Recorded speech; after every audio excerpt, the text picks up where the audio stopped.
to start with a quick introduction of our first panelist, who's Brandon. He's a climate advocacy lawyer at the Center for Environmental Rights. And he's been employed there since 2021.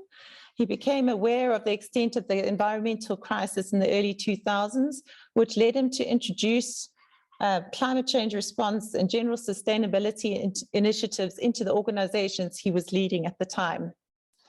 More recently, Brandon acted as a board member and then consulting associate at EarthLife Africa, which saw him design and deliver legal rights training for grassroots and community organizations, as well as providing legal support on various environmental campaigns.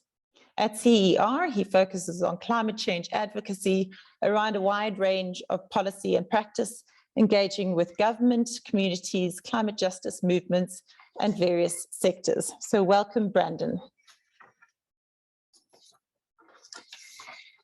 We're going to be starting with a panel discussion.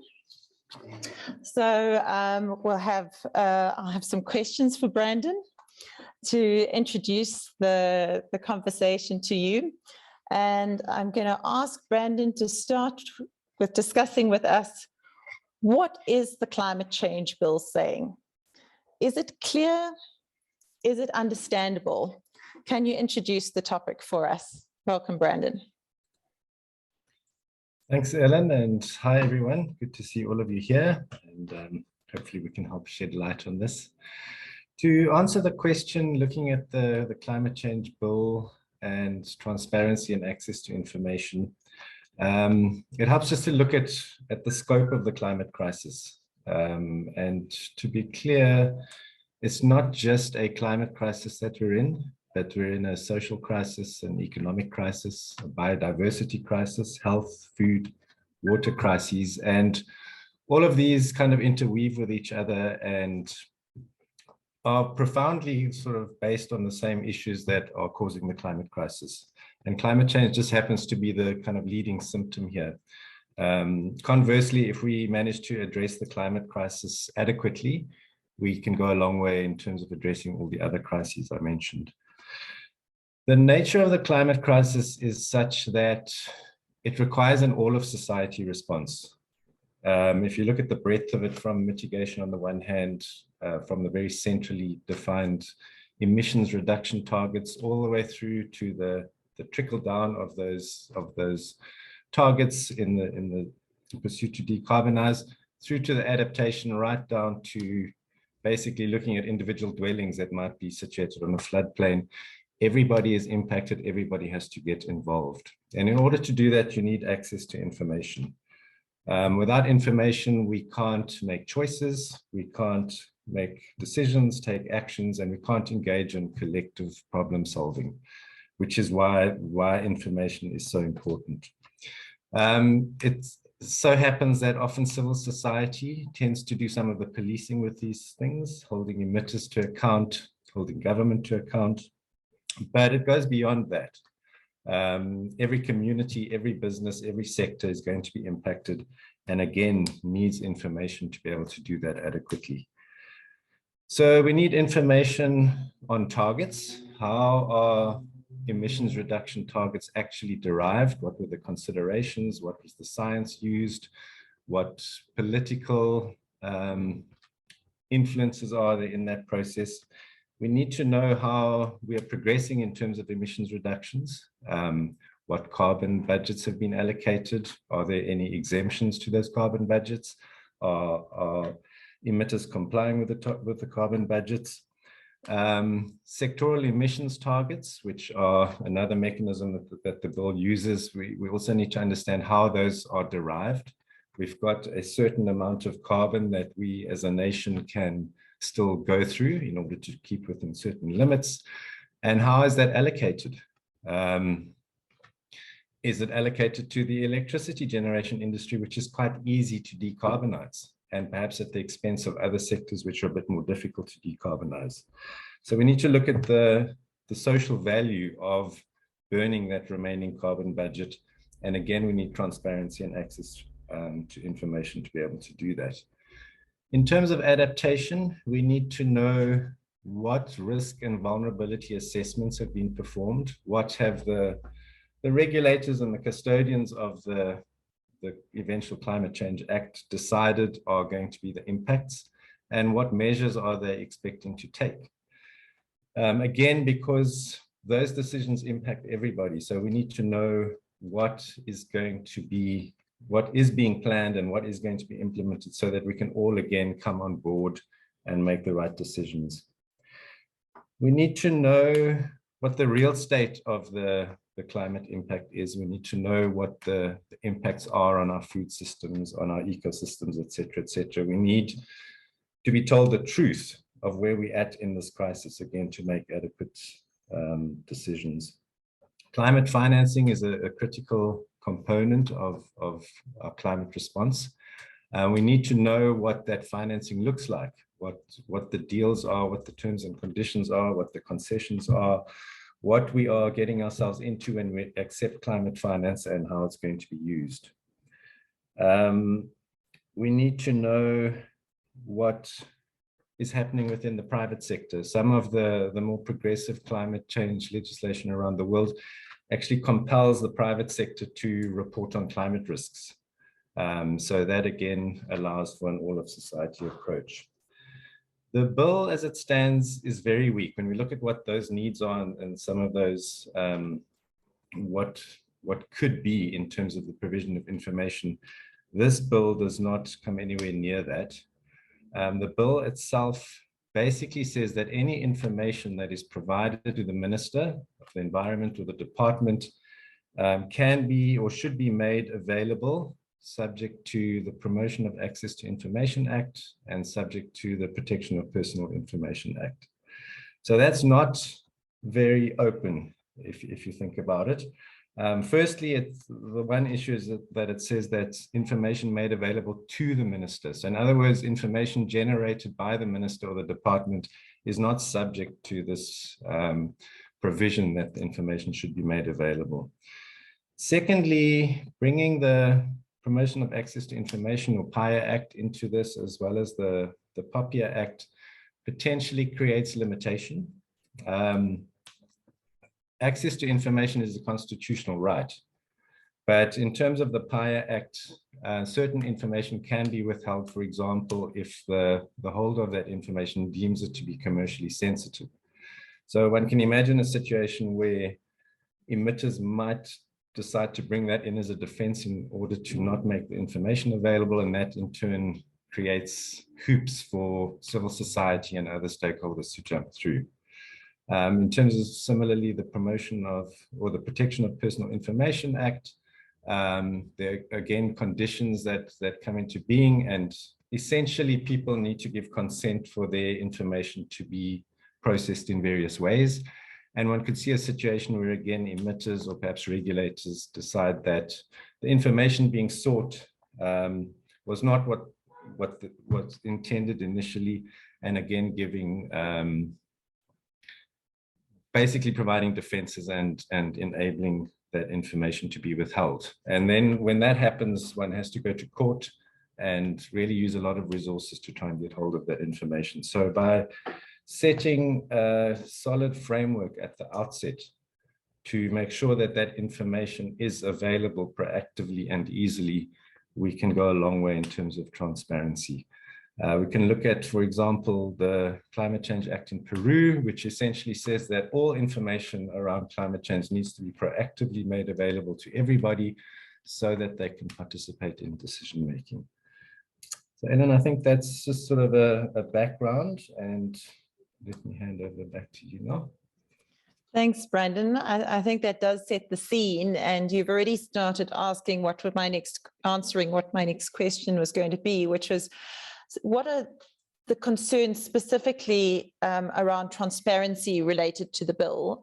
You mentioned the POPIA Act and limitations of information being withheld. I see also in the chat that someone's concerned about holding directors to account.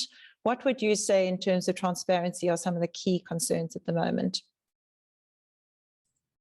I think it's this very narrow very narrow sort of concession to provide information, which really does put those seeking that information very much to task to kind of get hold of it. And unfortunately, we do come from a historical culture of a little bit of secrecy.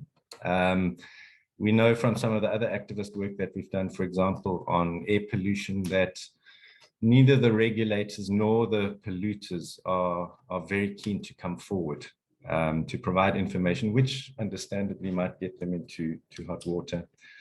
And then we also have this issue of potential fragmentation.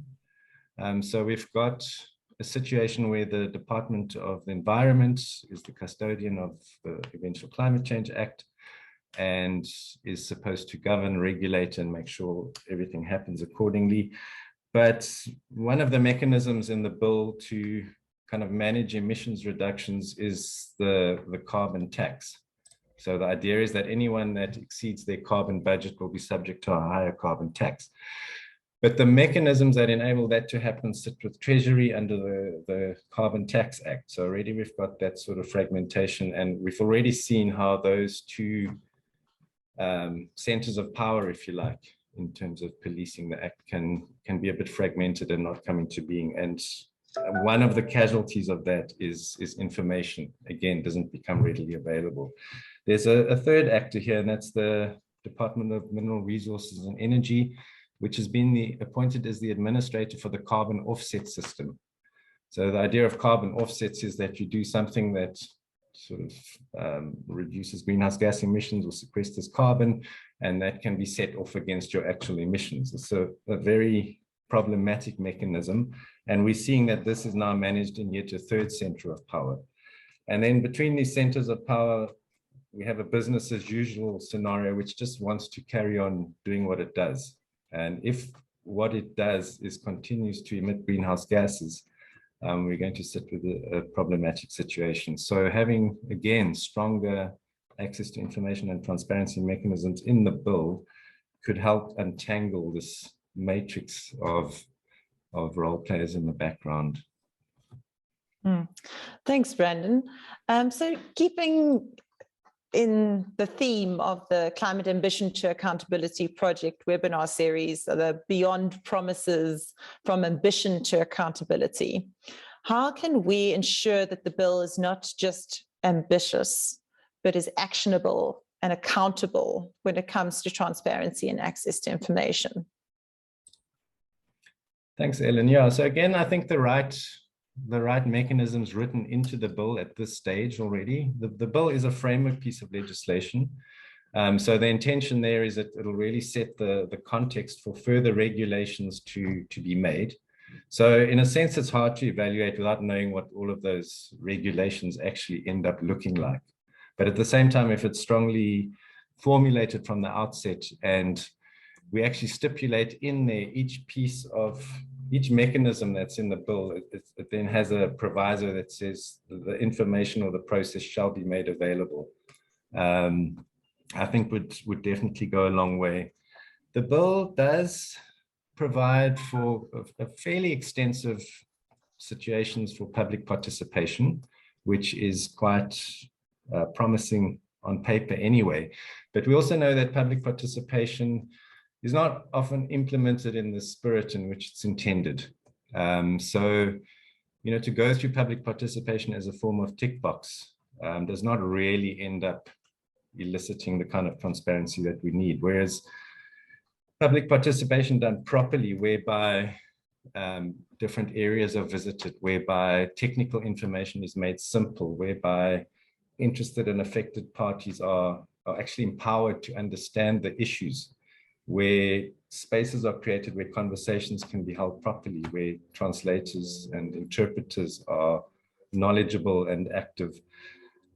Those kinds of things can really strengthen the public participation process, which again sort of creates this culture of transparency. And then that's what's written in the bill itself, and then there's the practice behind it, to really see the various ministries and sectors truly getting on board, uniting behind this concept that we need to come up with a strong climate response, and it needs to be an all of society response. So if the actions and activities of the different role players kind of back that up and are aligned with that intention, I think we'll see a more effective response. Yeah, so that backdrop of South Africa's existing environmental law and its implementation, do you think that that's been transparent enough to date? In a word, no. And it's always hard to generalize. There are thousands of applications and processes on the go all the time. But generally, in experience, certainly at the CER and similar stakeholders, getting that information, having that transparency, having those open discussions are generally in short supply. And yeah, certainly don't think it's anywhere near what it could be and should be. So work does need to be done. And a final question for you before we move on to our next panelist is, if you could define an ideal access to information mechanism or a wish list, what would it look like for you, Brandon? Well, there are many mechanisms that could be inserted into various parts of the bill, but if the end result could perhaps be something like was intended and I think implemented in Guatemala, for example, a climate change portal, web-based, that has all of the information that I've been speaking to about the mitigation, carbon budgets, compliance, enforcement, adaptation plans, climate finance deals, all of those things available for anybody and everybody to access easily without having to motivate why they do that. So that's almost the first prize if you look at an end result. But there are many steps that can be put in place to create a result that ends up looking like that. Thank you, Brandon. I think that set the scene for us, very helpful as an overview. I'm going to introduce our next panelist, Nhlanhla Ginindza, who works with Parliament. Welcome, Nhlanhla. Hi, thank you for having me. Thank you. Nhlanhla is a researcher at Parliament, where he provides analytical research and advice on environmental, forestry and fisheries matters, and he contributes to parliamentary oversight, lawmaking and public participation functions of the institution. So great to have you here as a different perspective today. And he uses his experience to help transform the social, economic, environmental and political aspects of the environment and its associated ecosystem services.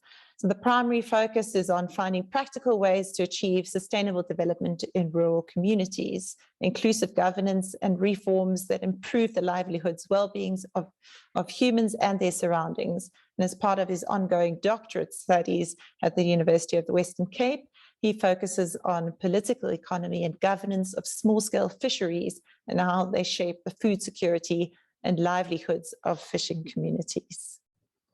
So thank you very much for joining us today. Nhlanhla, I'm going to kick off with asking you, in terms of the climate change bill, would you say that as it stands, it is measurable, transparent, and accountable? Okay, yeah, that's a difficult question because we currently don't have tools to measure it because it's more like a draft legislation. It's not yet finalized. So what we have currently is more like a proposal of what should or could be there in terms of reacting or responding to climate change challenges and the projections that the country faces. Like Brandon was saying, South Africa has demonstrated that it's generally very good at producing regulatory frameworks. The weakness has generally been more on the implementation side of things. I hold a view that it's sometimes better to have a half-baked piece of legislation or regulatory framework, but implement it, than have a state-of-the-art regulatory framework that you don't implement. Why am I saying this? The discussions around climate change and particularly adaptation and mitigation have revolved around buzzwords that generally follow meetings, like CAAP meetings. Remember the times when they used to be zeros, zero waste, zero hunger, zero this and zero that. We produced fantastic documents. If you check today, how much have we achieved in terms of delivery on those ones? It's not really there. And then it goes back to, I prefer the older documents rather than the updated ones, because the older ones, they help us take stock of how far we've gone. If you look at the documents produced on the long-term adaptation scenarios, the discussion started around 2009, and the document was finalized and released in 2013. Let's just say 2010. It's now 2022. They did good diagnosis there, nothing new. They did a lot of recommendations of what needs to be done, and they did actually propose in terms of timelines what needs to be done when. What we have done since then, it's another thing. It's not good, because where we are now, we are actually close to 30 years behind where we're supposed to be. And we are no longer talking about we will be experiencing climate change impacts. We are already experiencing climate change impact. If you look at what happened in KZN recently, we are far behind. Mind you, those are metros. It gets worse when you go to local municipalities, where by now we should have fine-tuned these adaptation and mitigation strategies. And guess what? Now we have moved into buzzwords like just transition, this and that. We are producing documents there again, but in terms of implementation, I think that is where we are lacking. I think there's more capacity in terms of developing, producing documents rather than the one in terms of implementation. When you look at in terms of, are these things measurable? Is the bill measurable? Is it transparent? Is it accountable? It becomes a subjective question. For example, on the quality of the measures that you will be using, or the quality of the transparency, because transparency is not just about dishing information, it's also about the quality of the information. Let's go back to that example in KZN. The South African Weather Service released the warnings of how severe the storm will be, but they spoke in scientific language. And when you look at the scenarios that we have in terms of impacts of climate change, who will be worst affected? As people who are outside the science community, then it becomes more of a bridge that needs to be connected between the science as well as the people who will need to implement it. Look at municipalities. I have more interest in municipalities than what it said national, because that is where the time is the ground. Look at all the municipalities along the Western Cape. You find that they're in different position in terms of preparedness and in terms of intergovernmental relations relating to climate change, to respond in terms of whatever disasters that happens or weather-related activities. We already know that we're likely to have more fires, and then you still have municipalities that do not have fire trucks, and that relies on volunteers, firefighters. They don't have internal capacity. And then we have the bill this side, which there's lots of things that are proposed. Some of them are ambitious, but then it becomes, are they implementable? Do we have the resources and the capacity allocated there? That is one part of implementation. But then we have the other side of implementation, like now you're talking about climate finance. We are going to get billions and billions of rands. And when you look at the reports from National Treasury, the Auditor General, and the commissions, they paint a picture that we are not there yet in terms of managing resources very well. I want to go to the COVID funds. You already know what's happening, and now there already fears around the funds for KZN communities. They might appear like they're isolated, but they are widely spread throughout the country, those weaknesses, and we have not really started dealing with those ones. The information, how well does it help us to respond to these things? It's one thing. There are weaknesses already in the bill, the way it is. It's more like one-way flow of information. It's not really two-way.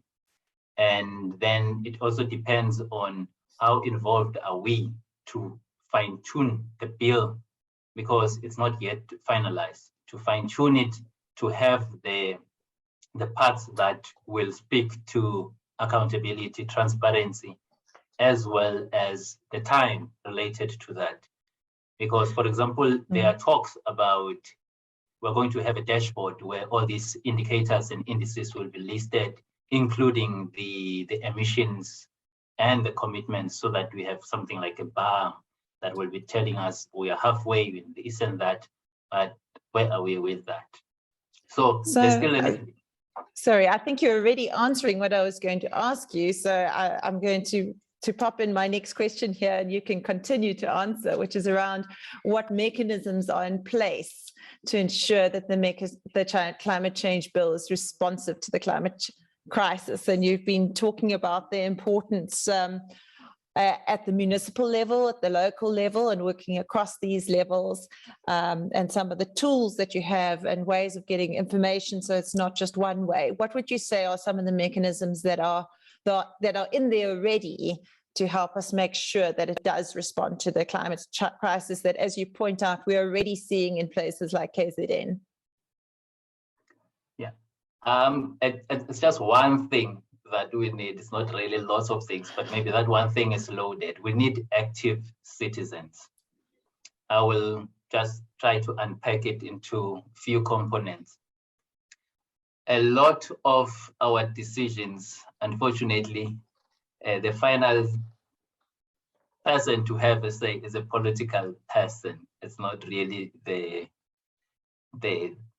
scientists that do all these measurements, which means scientists need to be involved in politics. What does that mean? It does not always mean that they must hold or run for office, but we have representatives in parliament, and we have lots of people who have the know-how. Not all the representatives in parliament understand the technical implications of everything. Not just national parliament, but you go to your provinces, you go to at municipal level. Let me generalize. In the science community, there's generally very little interaction with our representatives from local level. Like, for example, some of us, we do not know who our councillors are. And we cannot really talk to them about things that have immediate implications to where we live or around where we live. For example, around the drainage system, how effective or how likely is it to fill up, and then things like that. We don't participate in that. We don't contribute. Municipalities always release IDPs and budgets for public comments. Very few people make contributions there in terms of making it practical. And then you go to your provinces, like now dealing with climate change. I've seen quite a few municipalities, they are requiring input into what needs to be done. There's some other things that we are not really capable of pushing, but I think once we have more citizens that are involved in that, in this political space, then it will assist. One of the things is also supporting NGOs. It might appear small, 500 Rand, 1,000 Rand, 200 Rand contribution to their work, and go a long way in terms of the real action. Because if we're not able to do things ourselves, then we should finance those ones who are doing things. So that is one of the things that will also assist us. And then we also do get in touch with our local representative. Some of us do not know who we voted for in relation to these sectors and who's representing us. And I can see in the chat, sorry, I can see in the chat that Patrick is agreeing with you and saying that we should encourage our academics to take to the streets as is happening elsewhere in the world. So certainly support for what you're saying there. Yeah, carry on. Yes, yeah, maybe just one part. Like, for example, our representatives, some of them are our neighbors. So we have that access to them. And when we have questions, we have unhappiness, or we have things that need to be raised directly with the minister, we can raise it with them. Then they raise it in Parliament. Like, for example, those written questions, a lot of them are actually coming from citizens, but you find that it's people who are not really involved in the science side of things, particularly things that relate to the socio-economic impact going forward. So I would like to challenge the community that get in touch with your representatives. Remember, your representatives actually all those 100 odd people that we voted for, but then you also have those ones that are around. And also those organizations or political parties, you can actually support them, particularly those that are speaking your language or representing your views. Because when you don't support them, they don't get the numbers and their voice get diminished. So supporting them through the skills, the knowledge, what we have, because it's actually those things that become a barrier to things getting done or not. Because they don't know everything, but they have communities that know what needs to be done. For example, what Brendan was saying, those are the things that need to be factored into the bill moving forward. And some of those things will need to be factored into the regulations, into the schedules, into the guidelines that follow there. But the legislation should create a platform for those things to follow. So direct contact with Parliament or indirect contact through representatives, I think that is one of the things that works. There's lots of pieces of legislation that get changed because of that.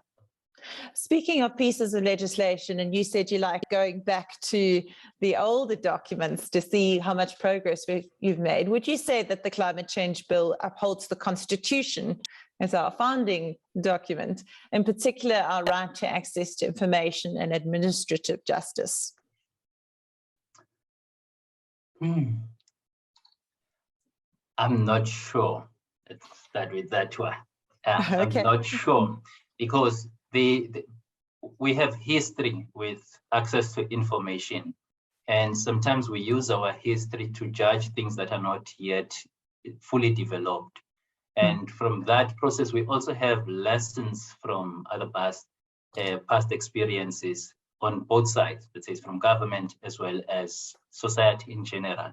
So in some of these instances, there are areas of improvement that we have noticed over the years, and there are areas that are not really up to scratch. So the provisions that are there, because it also depends on who's leading.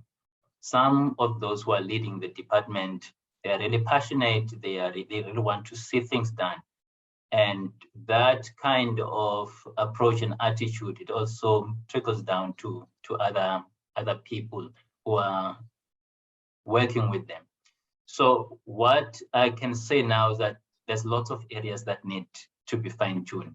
And when the Portfolio Committee on Forestry, Fisheries and Environment start dealing with the legislation, I expect the scientific community and civil society to be actively involved, because it does not really have much to have these discussions separately when the things that actually affect us all are discussed separately where we are not present. Sure, sure. And if you could define an ideal access to information mechanism, or if you had a wish list, as I asked Brandon, what would it look like? Okay, I have lots of wish lists around around this. But one of the things have to do with from planning side. Some of the things they look like they are done in last minute rush without much thought put into them. One, partly because of the capacity constraints that are there. We are all aware that we are owing lots of people, and we're still going to owe lots of people money as a country moving forward. And within that, we need to be very circumspect when coming to resources, the use of our resources. Because we don't want to reach the projections of 2030, 2050, and 2100, having lots of debts that we can't pay as a country because we have to continuously borrow. So one, it's increasing the capacity to manage resources that we have across the three spheres of government. And then this is the other one relating to access to information. You know, some of those old documents, what they will do the technical, they'll produce the technical chapters, and then they will have one document which is simplified language for policymakers or those ones who are not really involved in the actual work. The same thing needs to be done. Because, for example, now, let's say something happens here in Cape Town, let's say something. Do we know what we need to do? We probably don't know.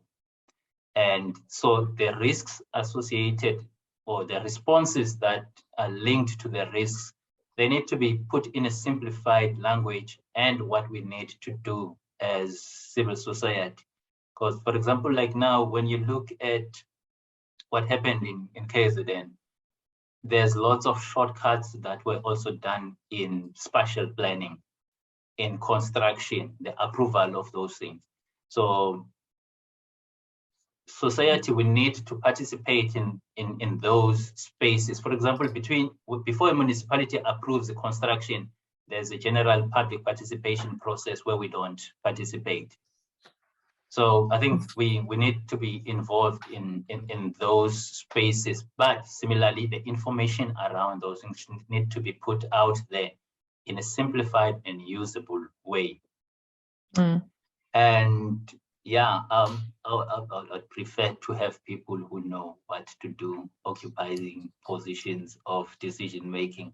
But yeah, that's partly my responsibility through my vote that I need to do. So one of my wish lists is that we participate in elections, and where possible, we also try to convince the people to vote a certain way to achieve certain outcomes.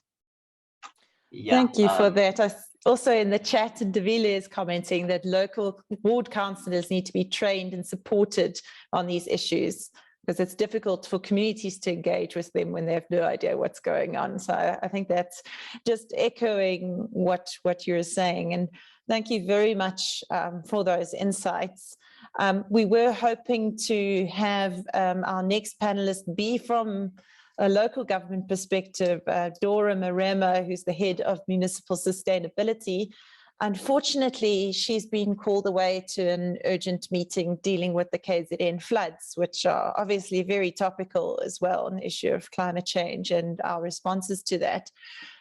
So she's unable to join us today to bring that perspective. But thank you very much, Nhlanhla, bringing both your scientific knowledge and your perspective from the parliamentary process to this discussion today.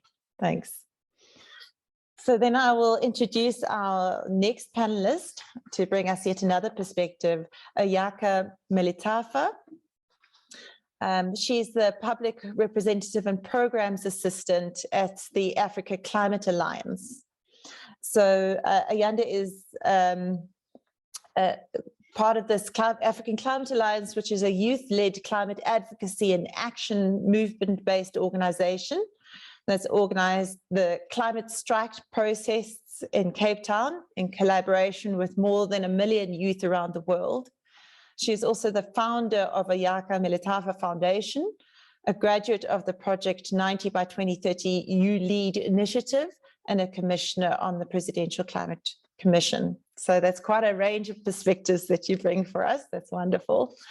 Also want to note that she's a recipient of the Charlotte Manya Maxeke Institute Women of Firsts Award, and is also nominated as one of South Africa's most powerful women in the Mail and Guardian's 2020, and one of 5 winners of the Matrix of Antarctica program.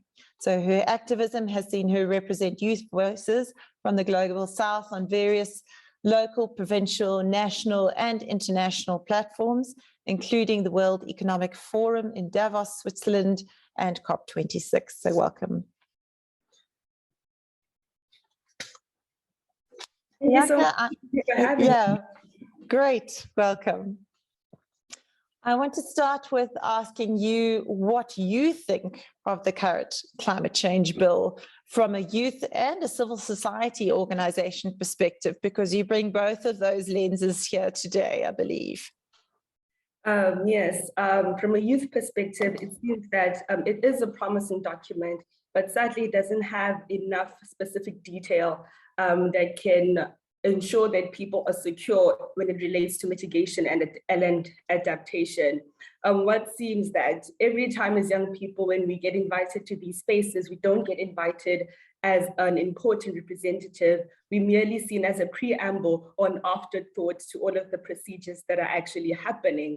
And what we're seeing now, for the fact that our education system itself doesn't teach young people about climate change and its urgency, is just an actual representative of what I'm trying to say, of that we really are just being seen as an afterthought for all of these things, when in actuality, we are the ones that are going to have to live with all of the decisions that are being made and all of the outcomes of these conversations, yet we're not taught about these processes in schools, and not even just normal schools, traditional schools, communities, churches, all of those things. So the moment we start to realize that the young people need to be involved in the conversations, but not just involved to show face and make it a box ticking exercise, we need to be adequately taught about the information so that we can participate at an equal level to all of you guys, because as young people, we know what we want. We're the ones that are living in the 21st century. We're facing a lot of things as young people right now, but we know what we want, but you will never hear what we want if these consultations always happen in an online matter where there's a lot of technical language and there's a lot of jargon. Young people are interested in these conversations. It's just that we are not getting taken seriously enough to be involved in these processes. Yes, I see some echo in the chat also from Patrick around including, I mean, this is in terms of civil society voices, that decisions have perhaps already been made and it's a bit of an afterthought consulting, and you're saying the same applies to youth voices, and perhaps in some ways even more so when it comes to counting consultation with the youth. Is it really being done adequately or as a kind of afterthought, as you say? Would you say that the bill speaks to any of the youth concerns that you see as it stands? No, I don't believe so. As I said, it does seem like a promising document, but as my fellow panelists have said, every time South Africa comes into these processes, we're always good on paper, but when it comes to implementation, it's always a problem. So in terms of addressing youth concerns, I don't think that this document does adequately address youth concerns, because if it did, if it was interested in what the youth are feeling and the concerns of the youth, we would see that this climate change bill is published on TV, like adverts, we would see it all over social media. I mean, everyone knows that young people are on social media. So we'd see it released on Facebook, we'd see it extensively released, even in classrooms. I mean, we saw the way that we tackled the COVID-19 pandemic. It was everywhere. We had posters, we had infographics, we were talking to young kids, we were talking through cartoons. But then the moment we try to use that model for the climate crisis that we're facing right now, we will see that a lot of young people are actually stepping up and voicing out their voices. In order for us to be public participating citizens in this country, as one of the panelists has said, we have to have access to information. And unfortunately, everything has to start with awareness, information, and education on matters. It's not enough for us to just put information out there or put it out there that there's a climate change bill that's out for comment. We need to actually extensively make sure that the most marginalized groups are involved in these conversations, because not everyone has access to Wi-Fi. And even if you do have access to Wi-Fi, you get confused about this technical language. For most South Africans, English is not even our first language. And now we have to try to battle these complex technical terms. So obviously there is a problem here, but then how are we trying to address that issue? That's what we're trying to get to. The more, when we finally start to put the implementers in the room, that's when I think that we can have concrete discussions and very strong responses to these questions that we have, because right now we all have a similar standing. We understand the issue of climate change, but the people that were drafting the climate change bill, why are they not here? Why aren't we asking them directly these questions? Because the questions that we raise, who is going to answer them? And we've seen it in the past with other panel discussions that we've attended, other sessions that we've been looking at. As you said, we've had interventions for water, we're talking about hunger, and we always had these processes where everyone is talking and we're commenting on how we can make things less miserable for everyone. But when can we get the implementers in the room, the people that draft these proposals, when can we get them here and ask them these questions directly? That way, we're not left with hope and this promising feeling when in reality, all that we're saying isn't really going to be addressed. You already then started answering in terms of the use of social media, and that some of what I wanted to ask you next, but I don't know if you want to elaborate more on what some of the tools and mechanisms that you think are needed still in the bill to assist youth-focused activism when it comes to transparency and access to information. So anything in addition to what you've mentioned already that they could perhaps include in the bill to improve this? I think my fellow panelists have said it quite well themselves, because the access to information, accessibility, accountability is always something that's echoed. But in terms of what we can add to the bill to make sure it's more concrete, I'm not sure to answer that question, because if I provide a solution, we're not even sure if it's going to actually be heard at the highest level where the implementation is actually going to happen. I'm actually quite interested to see how much of what's actually promised in the bill will actually be implemented. Because we always ask, how can we innovate? How can we become greater? How can we become bigger? When in actuality, we're not fixing the rotten things that we already have in society. So maybe instead of focusing on how we can make things better, we should, how we can make things better for the future and how we can make things more technical and wow. We should focus on what we have currently, our resources, our standing in South Africa, our level of understanding as the people in this country, and see how we can tweak here and there to make sure that the mitigation, like mitigating these complex issues, mitigation for these complex issues is actually taken into account. Because in order for us to progress, we actually have to track our progress, and we're not able to track our progress when it comes to the climate change bill. I mean, we don't see any deadlines. I mean, the carbon budgets, even that's like, So young people don't really see hope in this carbon budget, or we don't really see hope in this climate change bill if we're going to continually see the same things that we're fighting against in the past, because you have no idea how many times we've been speaking this and saying that we need access to information, we need accountability, we need transparency, but who are we saying these things to if we're not directly speaking to the implementers in the room? Yes, I see David in the comments is also commenting about the bill not speaking to the urgency when it comes to dissemination, setting up dialogues and with respect to youth structures and so on as well.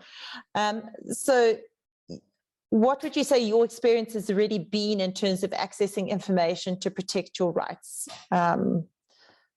Has this been working for you elsewhere? You sound like you're frustrated with some of the processes so far.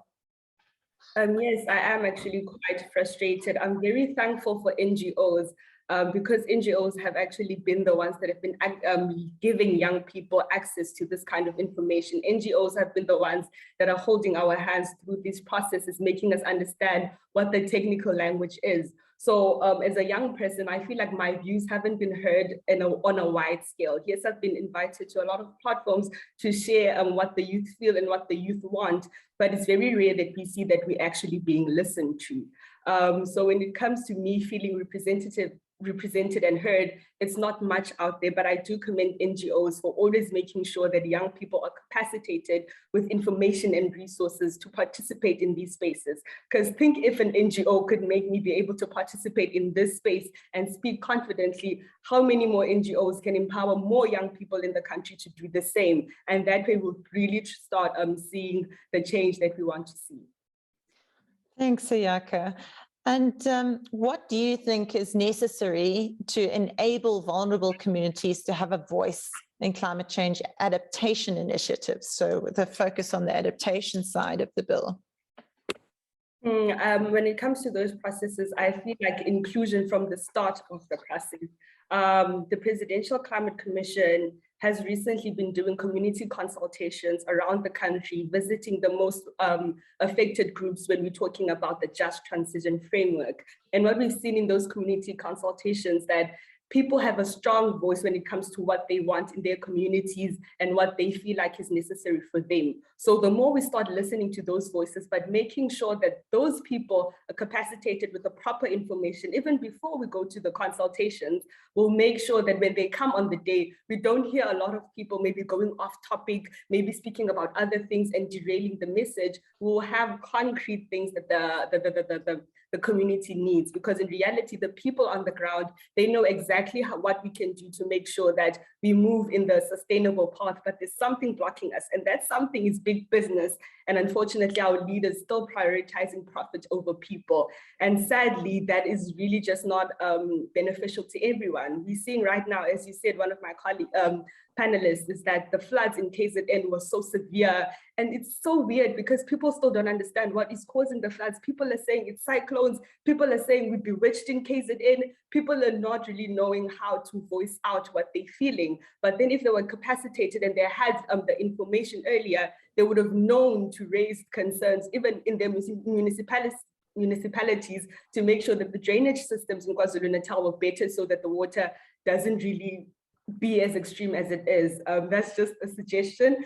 But as we say, ideal access would be workshops, infographics, videos, and more things that are said in the language that is understood in the community. In South Africa, we're not a wide English-speaking country. So if in particular areas, people are educated about climate change, are educated about this climate bill, in their own language, in the context that they will understand, we will see a lot more young people interacting with these discussions online. So as we've been seeing, we put the climate change bill online, and we're not even getting a lot of young people commenting on that bill. That's because we don't even know what the bill is about. But if we could speak about in our communities that there's this bill and there's this thing that's happening, when we're scrolling on Facebook and we see something about that bill, we'll be intrigued to go listen in because we have some sort of information on that. And as young people, a lot of our information comes from our teachers and our parents and our community leaders. So it starts with capacitating them as well. And as I've said, all of these things, we already know what to do, but who are we speaking to implement these things? Absolutely. You've already started giving me the answer to your wish list of information mechanisms and things around infographics, videos, using different ways to present the information. You also talked about the Presidential Commission's community consultations. In terms of the climate change bill, is there anything else that you'd add to a wish list on what could be included in the bill? Oh, in terms of what I can add, I don't think I have much to add because I feel like my fellow panelists have actually said it quite well. And I was quite happy to see that the things that we feel as youth are represented in other people and other structures that we didn't even think about. So I wouldn't add anything. I think that the panelists that spoke before me said it quite well. Access to information, 100% transparency. Let's stop this thing of using vague language to give a big business more chance to mess up the earth.